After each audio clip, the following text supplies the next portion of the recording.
So we got a question here from the mailbag, and I'll read it. What should believers think about the Apocrypha or the various books thereof? If one understands well a subject discussed in the canon, that is in Scripture, in the Bible, is there any reason he shouldn't use apocryphal sources as additional background info to add to his understanding, assuming it does not contradict Scripture?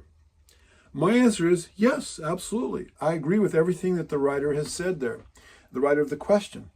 So I have no problem with going to extra biblical sources, whether it's the Apocrypha or the writings of rabbinical Jews or early Christians or anybody. I've got commentaries up here on my library, and that I reference once in a while, Bible dictionaries, lexicons, things that will help us to understand the Bible. And I agree with what the questioner asked or stated.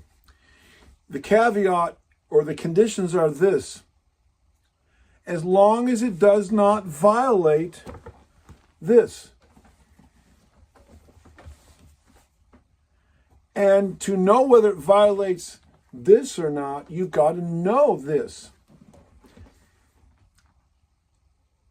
To know if something is counterfeit, you have to know what the real thing is. And so if you've handled enough money, like the US dollar bills are made out of cloth. They're not even made out of paper. They're made out of cloth. And then let's say you handle some monopoly money.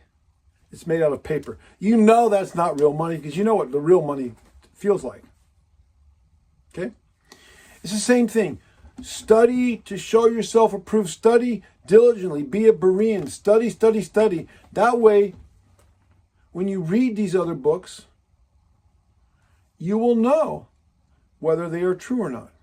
Now, for example, the book of Enoch, Enoch 1, the Ethiopian version, Enoch book 1. There is stuff in there that really adds background information, especially with regard to the Nephilim, Genesis chapter 6. But then you get past that and go into the book, and there's all kinds of silly nonsense that doesn't line up with the Bible. Eat the fish, spit out the bones. Enoch is quoted in the Bible, is referenced in the Bible. Some of the truths there are referenced in Scripture many, many, many times. Other parts that are not true are not referenced. It's just silliness. And we go through life having to make judgments and decisions and understandings and discernments about what's right and wrong. Every time we listen to a news report, or even when I watch the weather forecast, maybe it's going to rain today, maybe it's not. I have to make my own decisions as to whether I think the weather forecaster's got it right or not. And then I have to plan my day accordingly. Okay? Everything we do. Now, I'll say this. I spend very little time. In fact, I haven't read most of the Apocrypha. I have read parts of the book of Maccabees because it gives us insight into Hanukkah and what was happening to the Jews versus the Greeks during that time. And it's a great historical source of information.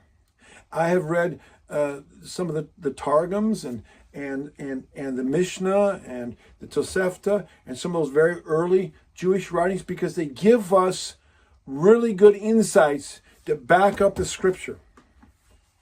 Now, like my one of my friends, Torah teacher friends, Avi Ben Mordecai, told me years ago, and I agree with him. He said, if when it comes to the rabbinic writings, primarily if it's from the Second Temple or earlier, so 70 A.D. or earlier, it has more validity because it was not anti-Christian at that point in time. And it was more, and a lot of things changed after the destruction of the temple. Rabbinic Judaism took on an anti-Christian flavor. You can go read this book by Gruber, Daniel Gruber. And he lays it out very well. Rabbinic Judaism became very, very anti-Christian, and they became even to the point of changing some of the Torah, the rules of Torah, or some of the laws in Yehovah's Torah to not be Christian-like. So I'm very, very suspicious of a lot of rabbinic literature, but I have gleaned.